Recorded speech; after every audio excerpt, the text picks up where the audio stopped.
You're listening to a Talk Podcast special. We're trying something totally different this time. We're actually in a pub. Where are we, James? We're in the Mount Stuart, Cardiff Bay. in Cardiff Bay. The voice you can hear that is that of James Easton, who's come up to see me for a few days. And you're from the south coast, James. You've come up from... come up from Worthing, down on the south coast, Sussex coast, beautiful Sussex coast. Yeah. Trying to visit the Welsh coast. You have, and it's always a pleasure to see you here because we've always got plenty to talk about. And we thought, our thinking was, me and James, we never stop talking when we meet up. And it kind of feels a shame not to share at least a little bit of it with you. A little bit of our goss and our just blethering on for a few hours. That's right. Get it down to a few minutes. It's quite a cosy Tuesday evening here. We're drinking, just so you're fully in on this, the Glamorgan Brewery in Llantrisant, which is where the Royal Mint is, where all the money in your wallet is printed. You need to take me there one time. I will take you there. I remember you said which that is to me, Vic. not far at all from where my grandfather is from, and we are drinking Jemima's Pitchfork, which is, how would you describe it, James? A very light sort of pale ale. Pale ale, I think. I don't even know what the percentage is. What's it say on there? It doesn't matter what the percentages, but I think it's fairly. Yeah, well, it is quite light. one. It is a bit light. of a session ale. But I think we can probably have a few of these. Think a few. It's very pleasant, and the Glamorgan Brewery is one of these microbreweries that's really come into its own this last few years. And I would say that this is a decent pint. It's usually the brains we go for, but there's none on tap tonight, so we thought we'd try something different. And I'm glad we did, because it's quite good. Nice, actually. Big. What was the other one I had earlier? The Welsh ale. Yeah, it was also from Jemima's Brewery. But we've had a bit of an emotional day, haven't we? Because I took James to see the Cardiff City Stadium, and obviously this is to be serious for a moment. The death of Emiliano Sala is still very fresh in our minds, isn't it, James? Yeah, and we've seen them all over the news, but Marcus's idea as we were driving past was to go and have a little look at the memorials, which were fantastic. The memorials out there, thousands and thousands of flowers and shirts from different clubs around the UK and even the world, I think. Didn't we see some there were. We saw... Well, what I would first of all say is one of the things that struck me, first of all, is a very emotional sight because there were football shirts, scarves, memorabilia, largely from Cardiff City, but also from other clubs across Britain and indeed the world. And there were also lots of daffodils, the Welsh flower, the daffodil, and the yellow flower was something we saw at Southampton last weekend. That's become the symbol of remembrance for this as well. But it is still very fresh in the memories. That very sadly, the body of the pilot has not yet been found, and there is still a charity donation going on, so they can pay for private funding, so that hopefully... I hope they will, because they did it for the footballer, and he's luckily been found. The body's been found. I hope they continue the funding for the pilot himself. I think so, but as Neil Warnock said, we all know Neil Warnock is a controversial character. No one's pretending otherwise, but I think he's handled this last few weeks with tremendous dignity, and I think we've seen a very good side to him, the way he's gone about things. And he has said this. He's been in management 40 years. He's over 70 years of age now. This is the most difficult few weeks he's had, and having witnessed what we saw today, you can understand why it gets emotional. You have to take a few minutes to just be quiet and sit back and think, well, hang on a second, this is actually more important than life. You go through life, you think, this guy's a footballer, and the fact that Nantes have come out with this past week, asking for the transfer fee, we'll come on I think it's quite disgusting, really. We'll come on to that in a moment, because you are correct, but what got me was, obviously, Cardiff City is a team with a number of famous rivals, and there were Bristol City shirts there. So you can put your rivalries to one side and think, we are all human beings at the end of the day. And this has affected the whole football community, I think. And I think that's something that's come across a huge amount this last few weeks. We've all felt it. You felt it as a Charlton fan. It has. It's very sad seeing it all over the news. This is a 28-year-old man, top scorer with Nantes. How many goals did he get for Nantes? He was superb at that level. I mean, the French league, we know about Paris Saint-Germain dominating it. It was a bargain for 15 mil. I think any sort of striker that's obviously a club deemed up to Premier League quality being signed for 50 million. That's what Alan Shearer went for. No, it was 5 million. He went for those years ago. No. The famous one I remember, and being a little bit older than you, this is one of the advantages. Last year I was in primary school. Andy Cole went from Newcastle to Manchester United for 8 million. Oh, 8 million, I remember that. Shearer was 15 million. Was it 15? Yeah, I remember that one. Blackburn to Newcastle. That was in the aftermath of Euro 96. Yeah, it was after, yeah. Was it this window of the Euro 96? Just after, I believe it was, yes. Just the end of August. Yeah, I think it was. Did they used to have a window then? I can't remember. No, they didn't. What it was is you could transfer whenever you liked. The transfer window didn't open and close. That was actually, I think I'm right in saying that was an EU ruling that came in the early 2000s. And they said there'll be a window in the summer and a window between midnight on New Year's Eve till the end of January.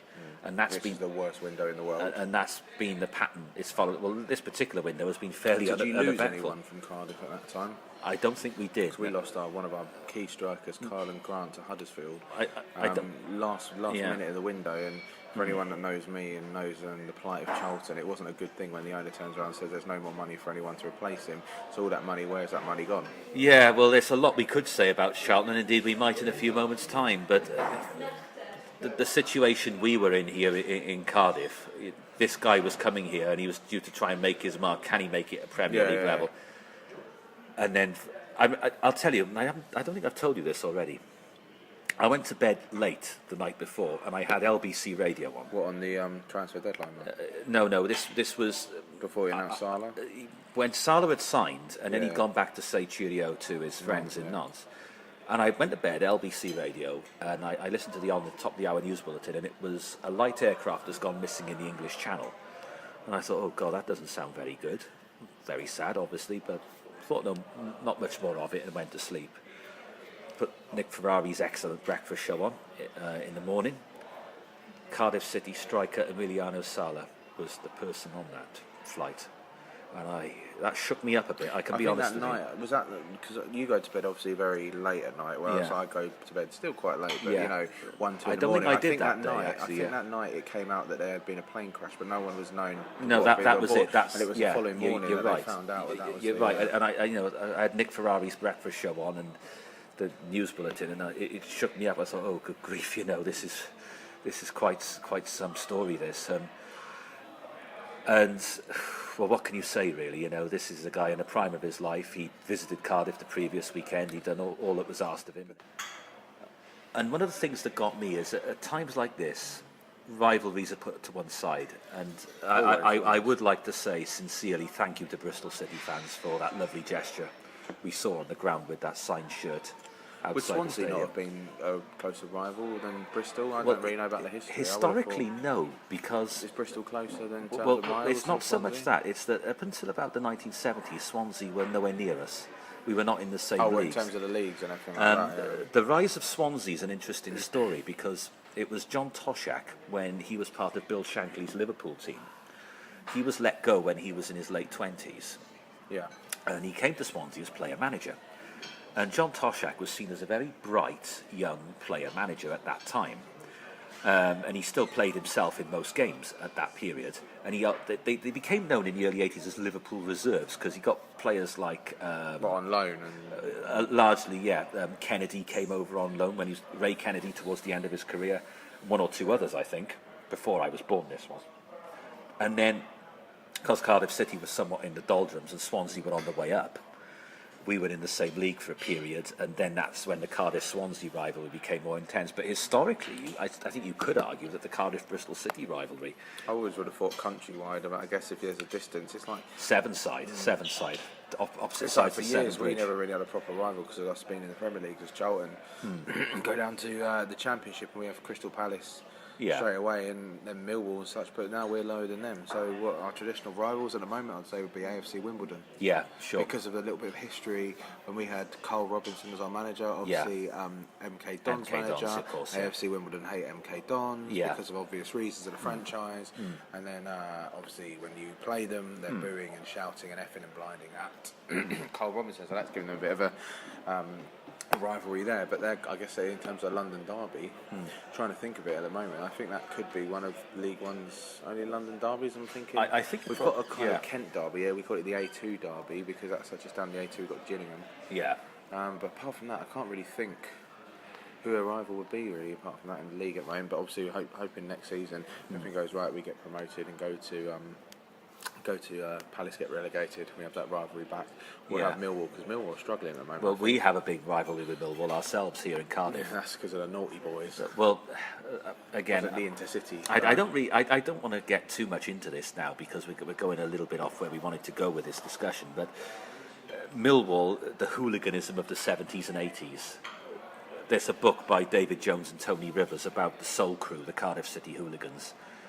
And a lot of the rivalry was between Cardiff City and Millwall in terms of who were the bigger thugs in this country at that time. So It's a difficult one. Who are the biggest rivals? Now, I would say arguably the last few seasons, we haven't been in the same league as many of our rivals for a lot of the time. Millwall, yes, in the Championship. Swansea were in the Premier League for a long time. Yeah, and we missed each other. We missed each other. Yep. You were. When was the last time you and Swansea were in the same league? Nearly 10 years ago now. Well, it would be when Swansea were on the way up. Cardiff ever down to League One? Very much so, yeah. Oh, good grief. Did we yes. play you in League One? No, I don't think we did. James, let me tell you this. You may not remember it, but my memories of the 1990s, right up until about 98, 99, were all, probably beyond that, 2000, 2001 in fact, were all in the lower two tiers. I have been in crowds at Ninian Park many times of below 2,000. And where were you today in Ninian Park? I was on, this is a wonderful story. I've got to tell this story actually. I was on the centre of the pitch. I was on the centre, because there's now a house. So for those that don't know, there's a housing estate opposite Cardiff City Stadium where the old Ninian Park was. Yeah. And today I said to Marcus, he was giving me stick for being a soft southerner because I was raining outside and I didn't want to walk. And then I say to him, right, let's go outside. You go and stand in the pitch. I reckon there's a garden in front of these houses that's got the centre circle, because from experience of looking into it, I think the old Dell Stadium in Southampton, closer to where I am, they've got development there. They've got the centre circle marked out. Didn't you say the Roker Park in Sunderland and Middlesbrough? The old, I can't what was that ground called? Ayrton Park. Ayrton Park. Those that have been turned into housing developments have got centre circle. I think they have. So someone will correct me on this. So I drove Marcus there. He got out of the car. And what did you see? Well, it looked what like. What did it say? Have you got it on there? I have. It looked like a drain cover. It looked a little bit like a drain cover. It had a lot of words on it, actually. It was an impressive but subtle work of art. Let me just dig this out. Here we go. Let's see if I can even zoom in. I haven't even seen this yet because I was in the car staying warm. This site marks the spot on Ninian Park where all games commenced. Thank you very much. Cheers, mate. Thank you. Cheers. Commenced. See, this is all real stuff. This, guys. This is actually a very complex plaque to read. It's wonderful. I'll show it to James because he hasn't seen it, but it goes into a huge amount of detail. Redrow Homes, South Wales. Yeah, you won't get into all that. But what this is, I'm sure we could probably look on it online and it'll be written out somewhere. It is the centre point, the kick-off place, right in the middle of a housing estate. And it's a slightly eerie feeling, you know, because I associate that with so many memories of the Bob Bank and the Grange End and the Camden Stand and the Grandstand and the old family enclosure. And to see it now, and to think that is the centre point, and what used to be there and what's there now. It's like the only place I've seen is the old Brighton ground. Well, I'm not a Brighton fan, obviously that's near to where I live, and that's no retail park, and there's not even a centre circle marked out, which is a shame. And I was never in the area when it was all shut down and closed and built over and demolished, but I heard it was many years of plight that Brighton endured through that period. But hey, that's it. But looking at rivalries on Brighton, you've got to get into your non-league football, Marcus, because that's where it's at. Right, well, Brighton, I would say, wouldn't Brighton fans say that their biggest rivals are Palace? Palace, yeah, they would say they're Palace. Yeah. But then, in terms of previously, because obviously Palace were kind of always in a sort of higher division to Brighton. Yeah. I'm just talking out. Except, hang on, it must have the early 80s, Brighton had a good side, they reached the cup final. But then you could say probably a lot of rivalries now are sort of, you could say maybe one day are Southampton, South Coast, Portsmouth back in the day, because it's South Coast, it's all those South Coast derbies to be fair. And even Gillingham of some sorts, because they obviously shared Gillingham Stadium for a couple of years. They did, because I remember this period very well. I remember the old chucked out the Goldstone. The Goldstone ground. Well, we know what happened there and how Dick Knight saved the club in that period, and they were forced to move to Gillingham Stadium, weren't they? Was it Priestfield? Is it called? Priestfield, yeah, Priestfield. That's right. Then they moved to the Withdean, and I remember when they moved to the Withdean, which is essentially an athletic stadium in quite an affluent part of town, and well, kind of. It's ish. It's well, not the nicest I remember they had all sorts of stipulations about what they could and couldn't do at that time. I remember they said there will not be music blasting out at half time. We're going to read poetry over the tannoy, and that actually happened. Never heard that. It did. And they said at the end of each match, we're looking for volunteers to pick up the rubbish. Oh, that wouldn't surprise us, Brighton. We leave it as we found it. And then, obviously, the Withdean, they ended up staying there for some considerable time. And then there was the big controversy over building that, actually a very beautiful stadium that I've been past more than once. And that's where all the glory boys came out of the closet. Well, hang on. Hang on. on the subject of glory, boys, I have been at Ninian Park in crowds well below 2,000. Yeah. Like it was at the Wifty. Yeah, where have the other 22,000 come from? I do often wonder Same that. for that, but I mean, fair enough. It engages the next generation. Yeah, and you've got to be serious. You've got it's like, to. It's like the Valley when Charlton were in the Premier League. We were selling that ground 27,700 people. The marketing campaign wasn't the best. It said, "Where else can you see Premier League football for this cheap?" So fans were getting tickets of bigger clubs. As soon as we get relegated, we lose 10,000 straight away. And obviously, the plight of Raymond Duchâtelet over the last few years has made it even less. We're getting less than 10,000. Let me ask you a question. I can't talk about the modern era, but until about the late 1990s, which British football club had qualified for Europe more than any other? And the answer is Liverpool, right? Who was second? Nottingham Forest. No. You're not going to get it. So the answer is Cardiff City. Oh, really? And the reason is there used to be, well, it still technically It was exists. about Wales or something. There was a Welsh Cup. Yeah. And I went to a number of Welsh Cup finals, and it used to be Where was it? the old National Stadium, as was. Next to Cardiff Arms Park, was it? Yeah, where the Millennium now is, the old National Stadium. And what happened was it would be the three football league clubs as then were Cardiff, Swansea, and Wrexham, plus the best of non-league, plus the best of the League of Wales. And Cardiff City used to win that competition quite regularly, which would get you into the European. either the UEFA Cup Toto. it was either the UEFA Cup or the Cup Winners' Cup. Never got anywhere, mind you, because we were what we would now call a League I might Two tell team. a lie, but I think I might be wrong, and I should know as a Charlton fan, but I don't think we've ever qualified for Europe. Never. And I think the season it was our best ever season in the Premier League. We finished 7th. That was the season Scott Parker got poached by Chelsea. In the We know January all about transfer that. window. Yeah. And the only reason we didn't get to Europe Yeah. was because of bloody Millwall. Yeah. Because they got to the final of the FA Cup. And the runners-up of the FA Cup, if the winners are already in the Champions League or UEFA places in the Premier League. That sound you can hear, by the way, is James putting a pound in the swear box. Who was it they played that year? Was it Arsenal? In that FA Cup final, Yeah, United won it. Was it United? I think I remember Let's it. have a look. But saying that though, if we're talking about rivalries, if it was turned in terms of league, Brighton's real rivals would be my newest favourite football club. We're going to come on to that. We're going to come on to that in a sec. But I want to have the final word, if I may, on the Welsh Cup situation, because I attended some. It was called the Albright Bitter Welsh Cup in the 1990s, and there was it was at the National Stadium. And one year we played Rill, another year we played Barry Town. Winner gets a place in the European competitions, and I remember that very well. But do you know the story? I don't know if I've ever discussed this with you, of the formation of the League of Wales in the 1990s. I'll pause you there. It was Manchester United 3, Millwall 0 at the Millennium Stadium, known as the Principality Stadium, just down the road. I win. Now, do you know the story was, right? You know the full truth about, obviously, Cardiff, Swansea, Wrexham were Football League clubs. And in the early 1990s, the Football Association of Wales sought to create a League of Wales when a guy called Alan Evans, who's been dead a few years now, was what they called Secretary General of the FAW at the time. And this was hugely controversial because there were a number of teams at non-league level who were Welsh, who were played in non-league and were asked to resign from that and join the League of Wales. And some of them didn't want to. And there was a good reason why you might not want to, because if you've got ambitions of making it into the English league pyramid system, not necessarily straight away, but at some point in the distant future, you do not want to be in the League of Wales. Now, the plus advantage of the League of Wales is if you win it, you're in the Champions League qualifiers. If you come second or third, you are in various times. The rules have changed, but UEFA Cup and what have you. What's it now? Europa League. Yeah, it would be, but if that happens, you don't get a summer break because you're off to play. Like, you got a week off and then you're off to play the Gibraltarian. Yeah, league winners. It really is like that, and there's World Cups going on, and they're still playing these matches. It does happen at that point in the summer.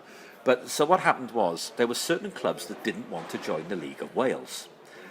Newport County went out of the Football League in the late 1980s when they went bust. Yeah. And they reformed as AFC Newport. And this is poignant, we're talking about this, because they're playing Manchester City in the FA Cup this coming weekend. are they? Oh, yeah. Oh, I didn't know that. Yeah, because they beat Middlesbrough in the Cup replay. Okay, and they is beat, it at City or is it at... and no, they're coming down to the Rodney Parade Stadium. And they also beat Sold Leicester. out. They beat Leicester City in the previous round, which was on BBC one Sunday afternoon, as you know, because I know you were watching it. But what happened was the old Newport County went out of business, and they reformed as AFC Newport. And when they reformed, they had ultimate ambitions of making it back into the English League system. And Alan Evans, the reason he was so keen on forming the League of Wales is he felt that if it didn't happen, Wales would lose its status as a FIFA international team, because FIFA would try and push us into a Great Britain team. Yeah. So he felt he had to form a League of Wales, but that made him enemies. And in the end, Newport were forced out of Wales. They had to play their matches in Gloucester and anywhere over the border. And it was hugely controversial. But in the end, there was court cases and threats of court cases. Newport County, or Newport AFC Newport as they were at the time. What are they now? Newport? They're back to Newport County again now. Because they went bust and had to reform, they couldn't call had to leave it themselves. for a while, right. Merthyr Tydfil, who ended up going bust and reforming as Merthyr Town, and Colwyn Bay all stayed in the English non-league system.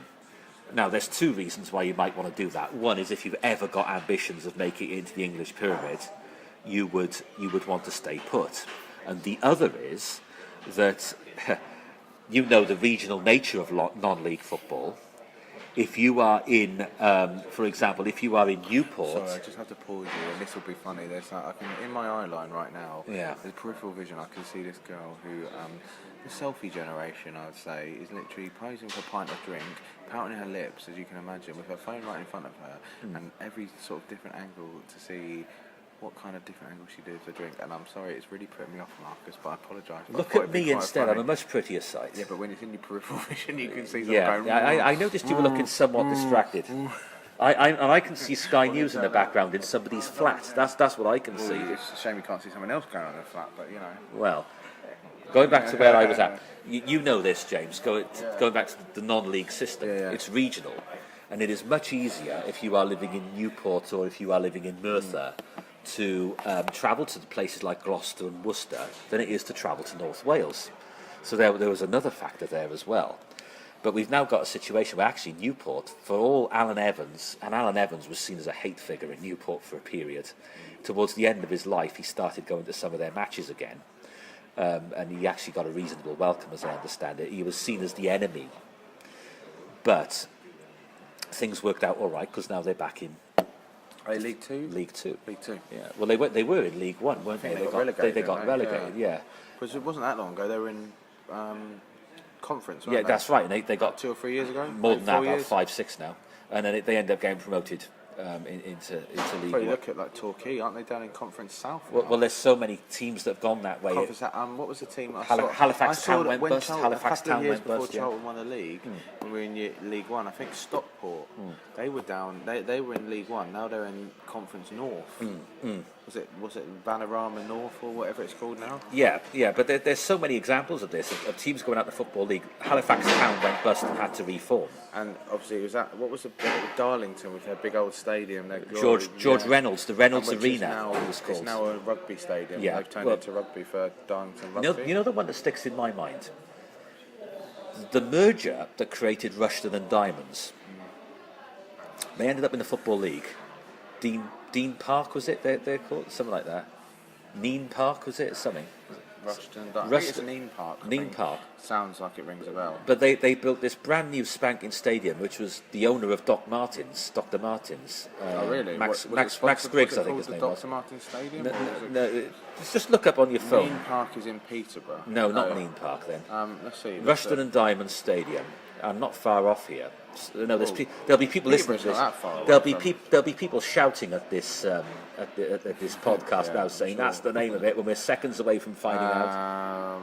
It was called Neen Park. It was called Neen Park. I was right. Yeah. Good old wiki sorting that out. So, Neen Park, Earthling Borough. Yeah. So that was only built in the 1990s, and it was a lovely stadium. But then Rushden and Diamonds went bust, and that stadium has now been demolished.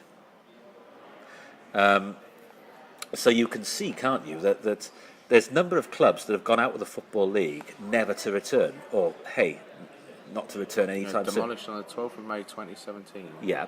So you've got Rushden and Diamonds. For a small stadium, it looked very nice. It was nice. It was modern. Yeah, it was modern. It was plush. But again, they just never had the following. And there was always apparently a rivalry. Your mate again. There was always apparently a rivalry between the two clubs that emerged. Same with Dagenham and Redbridge. I gather there's a rivalry to this day. Yeah, fans who were fans of Dagenham, fans of Old Redbridge. Ford country over there. But you now, you've become quite a fan of Worthing FC at non-league. Yeah, because it costs £10 to get in.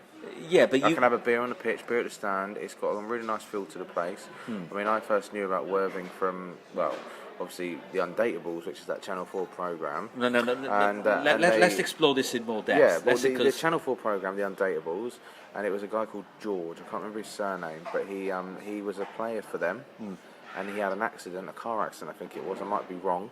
There's a car accident, and he got a big payout, which he bought the club because they're in financial ruin. Let's be clear. He's paralysed, isn't he? Paralysed, he's in a wheelchair. They're in financial ruin, and he put his money into the club. He set up another club called, I think, Worthing Town FC, and then he realised that Worthing FC, the original Worthing Football Club, was in financial bother.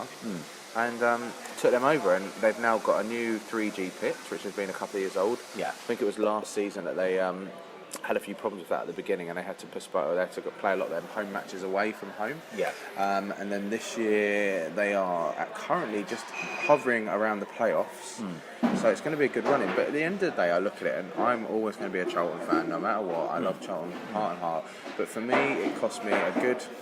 I drive up there, it's a good 20-30 quid in petrol probably. Yeah. It's then a good 20-30 quid for a ticket. You get some beer money, you get some food. You're looking at probably near enough 100 quid a day. And there's nothing wrong with that on the odd occasion. And it may sound wrong, but then I can go 5 minutes down the road to a non-league ground. I can have a beer with my mate. I can watch a game for a tenner. Yeah. Get in, have a beer next to the pitch. A beer is very reasonably priced, £3 a beer. And I look at that and I think, well, why not? Why not? But the atmosphere is amazing. Let's explore this in a little bit more depth then, because this owner, this chap you're referring to, you think now that's quite a brave thing to do. So his life is money. Yeah. His life is. Let's dig deep on this, to use a cliche. His life had been turned on its head. He got his compensation payout. Now, logically, you think, oh, he's going to use that to adapt his home, and if he needs care and rehab. I think he did that as well. Yeah. But then he invested in a football club. Yeah. And it worked. This is the thing. It did work. And Googling it and looking into it a bit, I think they did a lot of crowdfunding to get the stand up, and everyone was donating 10, 20 quid. And they've done the stands up. The stands are actually, okay, you look at the stand and think, it's quite an old looking ground. They've got one main stand with a clubhouse underneath, but you look inside, it's actually a very nice clubhouse. The seats have all been done, the front of it. And it's working quite well because a few good results, and they could be in the Conference South, which is the highest they've ever been, which in theory is 2 steps away from League football. Yeah, I know. Two promotions away from the League Two. But I was chatting to a friend of mine about this recently, and there's a certain charm to non-league football, and you've touched on it already. I find, compared to where we were in the 90s, now don't get me wrong, I don't look back on the 90s in Cardiff with rose-tinted spectacles. I was in crowds of 2,000 people. We were in what we now call League 2 or League 1. Ninian Park was dilapidated. So where's the nearest non-league to where we are here? Right, this is what I'm going to come on to in a sec. But first of all, I would say, with the success of Cardiff City, first of all, there's not a single Premier League club that's owned by a British person anymore. They're not? No. Brighton? Who owns that? I'm not sure, but I don't think they're foreign. Certainly last season, the season before last, before Brighton got promoted, it was... Is it still Mr. Bloom? Got a feeling it's Tony Bloom. Yeah, Tony Bloom. Tony Bloom, yeah, it's Tony Bloom. Well, they're the exception. So it's Brighton the exception. Right, even if I've missed one out. I never thought about that before. Yeah, even if I've missed one out, there are no other clubs that are owned by Brits. So, okay. Palace? American, aren't they? American. Well, you've got Susanna Reid's boyfriend as chairman there. I think they're American investors, aren't they? Yeah, they would be. Yeah. Fulham's obviously. Yeah, we know about that. Fulham, he's going to dominate world wrestling apparently. Tony Khan. Yeah, that's the guy. But we're not missing anything out, are we? So I've never thought about it, but it's true. yeah, so you've got a situation now where the Cardiff Spurs, Daniel Levy at Spurs. Where's he from? But is someone else backing him? Let's have a look. They've got a brand new stadium. What's paid for that? I think they're just very frugal with their money. Daniel Levy. Well, that stadium has been paid for somehow or other. Well, that stadium's never going to open this, right? It is a lovely stadium, It'll be a actually. mothball. I do like that stadium. Right, It's got a bit of character the to it. owners of Tottenham Hotspur Football Club are ENIC International Limited. Now let's go on their page. And see Yeah, what that is. Wiki is your friend, folks. It is a British investment company. Right. Focus on the sports media sectors, but it's Bahamas registered. There so you go. It might be British owned, but Yeah. it's inferior. It's in the Bahamas Okay. tax Okay, so that doesn't really. tax paradise. Yeah, we can see where we're heading with that one. But okay, let's not be rose-tinted spectacles. The Cardiff City Stadium may not have the atmosphere of Ninian Park, but in terms of facilities, it's way ahead. Would you say the Welsh leagues, that the actual Welsh league, the Welsh Premier League, is similar to what a non-league atmosphere would be like? Because from what I've seen, Marcus sends me clips from time to time from S4C of Saturday night football on the Right. what's it called, the programme? It's Scorio. It's Scorio on So it's like they S4C. have a match. Is Scorio. it Saturday prime time? Yeah, what it is, I'll finish my original point and we come on to that. What I was going to say is that Cardiff City Stadium is obviously much better than Ninian Park ever was in terms of seats and facilities. It lacks the atmosphere of Ninian Park, don't get me wrong. But there's a disconnect between the club and the community that isn't there. Yeah. You know, it used to be much easier for children to get involved and families to have days out. There's this disconnect, and it began with the shirt change.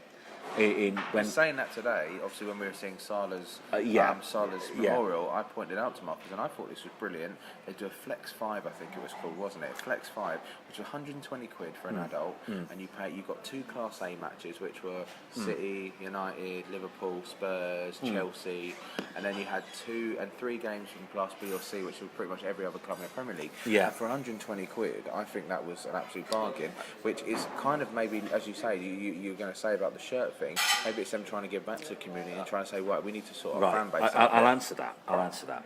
I think a lot of damage was done with the whole shirt debacle because you know, traditions are like trees. A tree takes hundreds of years to grow and to mature and develop. One act of vandalism can destroy it. And a football club is the same thing. It was there before we arrived. We want it to be there after we're gone. And you don't just casually change the colour of a football club. You just do not do it. No. But with Vincent Tan saying, oh, where I come from in Malaysia, blue is a colour of mourning and it's a colour of bad luck, red is a lucky colour. And he said, look at all the British clubs that have succeeded in red and all this. And then you create a new club logo which looks like a badly designed beer mat. And a lot of people, I'm afraid, left the club for good at that point, and some have still not come back. Like you. With me, it runs a bit deeper than that because I'm a bit concerned with some of the company Vincent Tan keeps and some of his business associates in Malaysia. Some of his birthday videos. His birthday video, look them up on social media if you want to, folks. I'm not going into that now. They're But funny, they're worth the look. yeah, they are. Just a Vincent WTF moment. Tan's staff made him birthday musical tributes. It is literally should be renamed WTF. I think. Yeah, We don't need to say what that stands for. but we know what it what stands for, yeah. And I think that's the only example, as But- I said to but- Marcus but- when he visited, what? I think you're right to say that moves have been made to get the fans back on board, and that much I do agree with. But and again, obviously this whole Sala situation has put everything in perspective, and I mean everything. But it is a long way back to regain the loyalty of old fans. And we're not the only club in this position by any means. A lot of top flight clubs, there is a disconnect between the fans and the owners. And I think non-league football has an authenticity about it. And I think that is something that's appealed to you in particular, particularly the way Charlton Athletic has been this last few years. Oh, I'm completely disillusioned by Charlton at the end of the day. You know, I've grown up not really being interested in football till I got to my secondary school. Because being from South London originally, You came from more of a rugby family, No, well, didn't you? yeah, I played rugby. I was playing it every night after school with school. Yeah. I was playing it at weekends with school on a Saturday, and I was playing for club rugby on a Sunday, which I would be training or a match. And it was a life. My dad ended up being a referee, and he ended up refereeing for the, not a high level, but you know, the club rugbies that you say, the clubs, Sunday league rugby. And then it's only because my friends and stuff were getting into football I started really following Charlton and to the Premier Leagues, and I've been hooked. I was part of the band there for a few years, which was a lot of fun. And then, unfortunately, Ronan Duchâtelet took over. God, it must have been coming up to 4 years now, I think, and it's completely ruined and ripped the heart and soul out of that club. We had just been promoted to League One, and we'd gone to League One with Chris Powell, who completely ripped the old team out. They didn't care who they were playing for. The club, the old owners, completely reinvested in the club. We came back, and Roland came, put all this money in. He says he did. Brought his players that he apparently, his chief scout was apparently someone that watched videos on YouTube and thought it's a kid. And look it up on the internet, I can't remember his name, it evades me. And then that's just disillusioned me. It's an expensive situation to go up there now, as it is any sort of League One, Championship, Premier League club especially. But I look at it as a fact is, the last time I went up to Charlton, it was a midweek game last year, and my car got broken into. Yeah. And that was kind of like, that cost me, well, I had insurance, so it cost me, I think it's 70 quid excess. And that's not what you want when you go to football ground. I parked in that area for years and years and years, and that been the issue. So when I moved to Worthing last December in 2017, so just over a year ago, I knew the football club was there, and then I've been going and thinking, right, let me go and check this out. So one night, Vicky, my wife, was away. I thought, you know what, Worthing are playing in, I think it was one of the sort of Southern Cup games. It wasn't a league game. And yes, they lost, I think it was 3-1 that night. But there was something that kept me there, and I really like the charm. You were literally pitch side. You're pretty much as close as the linesman is to the pitch. As I said, you can have a beer right next to the pitch, which I think is a shame that football you can't do anymore. But there's good reasons why you can't do that. There is good reasons, but I've also heard of recent times they are talking about possibly allowing it again in the stands, which I think sensibly is acceptable. Can we explore that a little bit then? Because you may well be aware of this, but there's been issues in Wales and Welsh rugby internationals the last few years where the people have got far too drunk in the Principality Stadium, and there's been quite serious problems at Welsh rugby internationals. Friends of mine who've been stewards in particular have said to me that there's been a noticeable decline in the standard of behaviour. Welsh rugby internationals seem to attract a lot of event goers nowadays, people who don't really follow the Pro 14 or the Guinness Premiership, Aviva Premiership in England. Those are there for a piss up. Well, yeah, you know, you're right to say that, but you go to the Pro 14 matches, whether it's the Cardiff Blues or any of the Ospreys or the Scarlets or the Dragons, and you see people stood on the terraces with a pint in their hand, no problem whatsoever.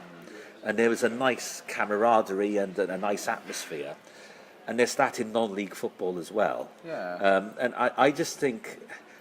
You look at the one thing we say that alcohol's been a deficit for is the one thing that both of us are interested in, and it's the PDC darts. Yeah. And right, that's completely off on a different tangent from where we're on football. But you look at how the darts.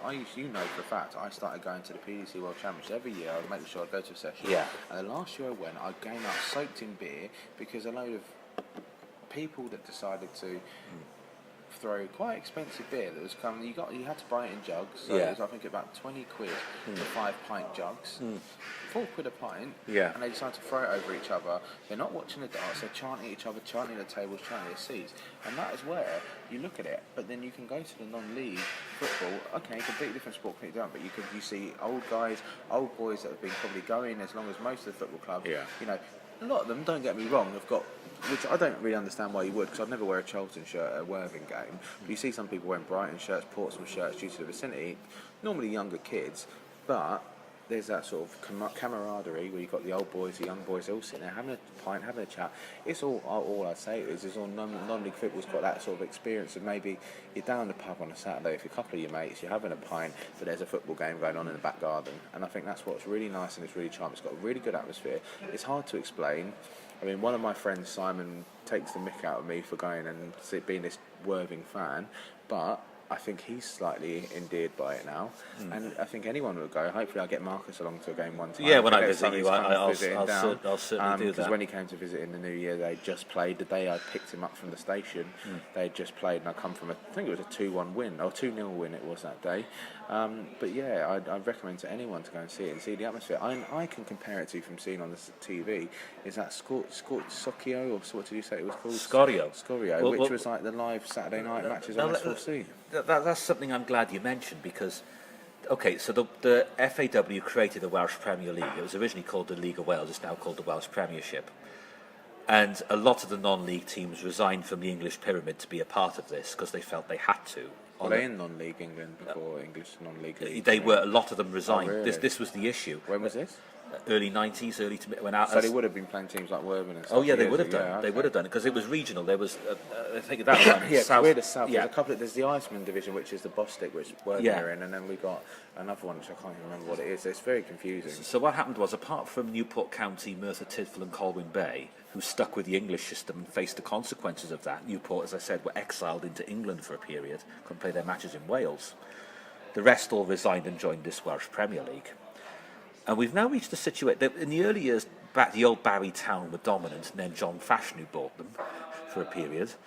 But now we've reached the stage where, with the exception of Cardiff Net, it's very much a North Wales thing, it seems to me. You know, you're looking at Porthmadog and Bala and places like that. And yeah, you've seen, I've sent you screenshots of S4C on a Saturday night because they show these games live on there. Prime time. They do. X Factor on ITV, football and S4C. Yeah, Welsh Premiership football. But you think it will be similar because the football will be to a similar standard, really. But there is a certain charm to football at that level, and how can I put this? An authenticity. And I'm actually glad you mentioned PDC darts because I am a big darts fan, as you know. And my memory goes back to the very early days of the PDC when it formed in the early 1990s. Which I hope we find out more of in the future from you, because I know you've got a good knowledge bank of that. I have, and I'm actually in the very early stages of a book about the history of all that, which I'm looking forward. We'll talk more about that in the future. But, you know, I remember the first PDC World Championship, 1994, Dennis Priestley won it. The first prize was £14,000. Following year, Phil Taylor won it, beat Priestley in the final. £12,000. Is it going to be $1 million next year? No, it went up to $500,000 this year. They're going to try and get it to $1 million. I don't know if that's. What's it next year? Is it going to be? Well, it was $500,000 this year. The winner or the pool, the money pool. The overall pool is $1 million. Yeah, the overall pool. It's $500,000. Yeah, $500,000 for the winner. And obviously, you saw what happened. I guess it depends on sponsorship. Well, Michael Van Gerwen won it, and he beat Michael Smith in the final. It was quite a convincing victory. It wasn't a classic final, but what I'm saying is, players had to mortgage their houses to be PDC shareholders. People put their necks on the line, and I think we should always remember two things. I would say, always remember those who put their necks on the line. By that I mean the late Tommy Cox died last year, Dick Alex, all of those 16 players, the Bristows, the Lows, the Priestleys, the Taylors, the Warreners of this world. Let's all remember them. You've got to, because. What I'm saying is, James, they dug the well. Yeah. Others are now drinking from that well, and I think that is something we should never forget. And those days in the Circus Tavern, I would absolutely love to experience a night of darts in the Circus Tavern in Purfleet in Essex. Because the first year I was going to go to the darts was the first year at the Ali Pally, so I missed out by a year. But you look at the old footage of that, right? You had. What was the Sid Waddell? Sid Waddell. The famous thing, you could hear the vinegar sizzling on the chin. Well, he said that quite recently, comparatively recently. The greatest darts match of all time was the 2007 PDC World Final between Phil Taylor and Raymond van Barneveld, which went down to sudden death. Yeah, I remember that. And he said, you can hear the vinegar sizzling on a chip. Right? And that was his line. Because, the Circus Tavern Purfleet is kind of in the middle of nowhere. But the sort of people that attended it were genuine darts fans. Yeah. They were the real deal, yeah? They were, you didn't go there in your fancy dress, and you didn't go there to just down beers. You were there to watch darts, and you were there because you appreciated darts. Yeah. And that was a big factor in the 1990s. And okay, the standard of the darts you would have seen in the 1990s, if you go on YouTube or watch Sky Sports Classics or what have you, not the standard we see today. Yeah. But in terms of atmosphere, it was ahead because they were the real deal. Nowadays at the Ali Pali, and particularly at Premier League darts, I think, on Thursday nights between February and May, you know, you've got people, it's the Works Christmas party at the Ali Pali, it's the fancy dress, it's people... Mardle's favourite fancy dress. We've been drinking all afternoon and let's carry on drinking all night. And I know from personal experience, people I've spoken to, that it puts off some of the players.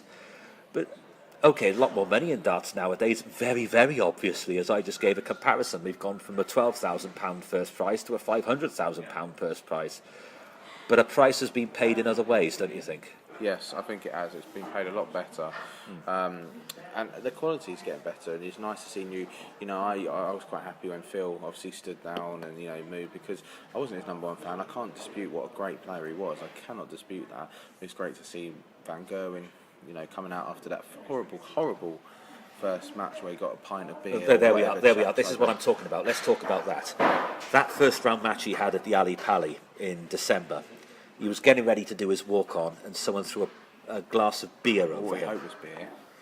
Well, whatever it was a disgrace. And that person has been dealt with and has been banned from PDC darts for life. But I'm sorry, James. I'm sorry. That would not have happened at the Circus Tavern. But also the fact is you saw how sturdy he was, and he was upset, and he was. He was, and I can understand that, I can understand that. But he should. What a waste of beer as well, especially at the price they were paying, £4 plus a pint. So going back to the whole PDC thing, we've seen how the crowds have changed and how that has changed behaviour. Let me just ask you this question on the subject of the split in darts. Just pretend you're that person, right? Pretend you're Phil Taylor, right? You won the 1990 World Championship, right? You beat your mentor, Bristow, in the final. 1993, you played Mike Gregory in the final, in a classic final at the Lakeside, and you won it. 1994, the politics is starting up, and what was then called the WDC was happening. And Phil has said this since, he was close, to asking his old boss for his job back. Yeah. In the factory in Stoke-on-Trent. And look at the money he's made now. Well, yeah. But do you think you will have had? Do you think you will have had, if you were in that position, the bottle to say, if I have to remortgage my house, I will, to become a PDC shareholder? You'd have to be passionate about it. I would not risk my house, right? Well, you can't say what it was like that those many years ago, but I know nowadays I'd never risk my house and my welfare and my family to be in that. Because that was what a number of players did. So Marcus is back from the bar. Yeah. What pint have you got this time? This is the Welsh Pale Ale from the Glamorgan Brewery. Where's a cheers? Very nice one. It's Glamorgan Brewery. Normally, as I say, I have brains every time I come to Wales, and I will be having some more brains before the night's out. Well, probably maybe not before the night's out, because I've got some Dark Star from local brewery in Partridge Green near where I live that I bought for Marcus. I'll probably have a couple of pints when we go out to the flat. But I say cheers to Tim Martin, the owner of Wetherspoons and a staunch Brexit supporter like me and Marcus. So here's to Mr. Martin. Well, cheers to Tim Martin, my former employer. Story there. Tim Martin, when I used to work as a Wetherspoons barman, going back, this has been the summer of 2003, so a fair while ago now. But the story of Tim Martin is in they used to put these VHS training videos on, and they tell us all about Tim Martin. And one of his stories was that he had a pub chain, and the first one he had in New Zealand, the first pub or 2 or 3 pubs, whatever, didn't work. So he tried again. It didn't work, so he started another lot from scratch. And this time it did work, and he thought, I had a teacher at school who told me I'd never make it in life. His name was Mr. Wetherspoon. So that's why it's called it Wetherspoon? Yeah. Shut up. That's where the name comes from. Mind blowing. That is absolutely true. And he thought, I'd call it Wetherspoons. And serious? Yeah, that's where the name comes from. It was a teacher who told him he'd never make it in life. And that is I never knew that. Yeah. Honestly. And the thing about Tim... I always wondered why it's called Wetherspoons. The thing about Tim is this. I was only there as a summer job, but there was some senior staff there who'd been there a lot longer. As junior staff I was there 7 weeks. I was one of the longest serving junior staff. But the managers always said that Tim comes round all our bars and all our pubs and checks us out every once in a while, once every 6 months or so. He's been here? He will have been here. He goes to all of them. Does he come to the openings? Well, I don't know about that, but apparently, he's there. He typically wears a black polo shirt and a pair of trousers. carries all his paperwork in plastic bags. What, like Tesco bags? Yeah, whatever he's got. He doesn't know briefcases or anything like that. And if you've been working there a while, he remembers your name. That's nice. So if he was here a year ago, 6 months ago. Hello, Sarah. How's it going? Did you ever meet him? No, because I was only there 7 weeks. But he never came in over that summer. No. But Well, you need to come and try those living lovely Glamorgan Welsh sausages that I've had here a few times. What are they? The chili spiked ones with the mashed potatoes. You're doing well, and I have to say this to you, Tim, if you're listening, is that those pizzas you've got on here now are absolutely delicious. They look very nice. I mean, yeah, I would say that. So I had the steak tonight. And the steak was bloody good. The thing about Tim Martin is he's one of these people, and I can relate to this in a certain level. You're always one of life's outsiders, whether you realise it or not. He was a Eurosceptic even when I was working for them in 2003. He was a solid, dyed-in-the-wool Eurosceptic. And he played a pivotal role in the 2016 Brexit referendum. And that put him up against many of the big establishment companies. But he has been consistent in his belief and steadfast in his belief. And I think, look, we're recording this, a month and 2 weeks before Brexit is due to happen. Yeah, it is. We're 6 weeks away now. So, assuming it all happens when it's supposed to, we are looking at potentially. Look, if the world doesn't fall in, we've won the argument, in effect, because every four horsemen of the apocalypse prophecy has been made about food shortages, no medicines, no this, that, and the other. And I'm not saying under a no-deal scenario there wouldn't be significant problems. I've talked about this at length in our Brexit briefing podcast and on my appearances on Radio Sputnik, my appearances on other radio shows. I've said I do not want no deal. But even in the worst-case scenario, life in this country is going to continue. And Tim Martin has kind of demonstrated this in his last few months in Wetherspoons with taking certain items off the menu and putting new ones on. We have seen what's been removed from it recently. Here now? I'm looking in front of the menu right here. The champagne has gone. Well, one of the things is Jaeger bombs has gone. There's now a striker bomb, which is an English version of it. That's right. Are they any good? We had one. It's alright though. It's not my Is it not like the Jaeger bomb? Yeah. Shorts and shots are not my thing. This is James and the barman discussing this. But yeah, the thing about Tim Martin is he's always been one of life's outsiders, and he went well and truly against the grain by being a Eurosceptic. And I think he deserves a lot of credit for that. I really do, because there's an in-house magazine here that has got Eurosceptic articles in it. I'll be taking it home to have a read of it later. And going back to the old days, 2003, and I would say he was a Eurosceptic then. It's not just a bandwagon he's jumped on. This has been a matter of principle for him. And this is a great British success story. This is a great British success story every time. Plenty of Wetherspoons around my end. This is a lovely one. I love it. And what they do is they take over old buildings and they do them up sympathetically. They're nice. I can think of one place in the south of England somewhere where it was an opera house, and they took it over as a Wetherspoons, but yet they still stage opera there a couple of times the a month. famous one that I always love is the one that you took me to my first pint of brains. The Prince of Wales, which was a Cardiff theatre. Central Station. Yeah. One theatre, right? Yeah. I didn't believe him at first. Bring it forward today. That was in 2006. I took James to have his first ever pint of brains essay in the Prince of Wales when he was visiting Cardiff. Absolutely true. That's mad. Yeah. And I can't get it back home. I can't get it back home in the south. So every time I'm here, I've just been down to Costco today to get a crate of it. Yeah. Take home. 'Cause you can't get it back home. Oh yeah. Lovely beer, absolutely, mate. Lovely beer. Absolutely.